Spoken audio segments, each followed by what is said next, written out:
जगतसिंहपुर जिलार बालिकुदा एरसमा निर्वाचन मंडली रे टिकेट बंटा को नहीं बीजेपी रे अंतर्द्वंद आशायी प्रार्थी दलर शीर्ष नेतृत्व उपरे खप्पा सामाजिक सम्मेलन में असंतोष झाड़ी आशायी प्रार्थी होइतिबा नेता कहा सहित संपर्क रखी नाहांती बोली अभियोग करिसेंती।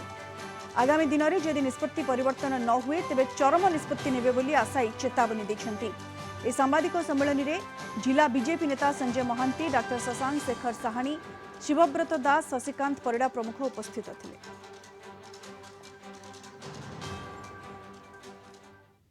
कर्मी मध्य भीषण असंतोष रही सांगठन पक्ष व्याहत होती आगामी निर्वाचन लड़ाई लोक आग्रह ना ये कथा प्रतिवाद करुचु समस्त एक स्वर दाबी करुचु अति शीघ्र यार परिवर्तन कर आगामी दिन में आम सब नेतृत्व मैंने मिसिकी तार यथेष्ट एमती आम समस्त एकजुट होम प्रार्थित्व को जाहिर करूँ।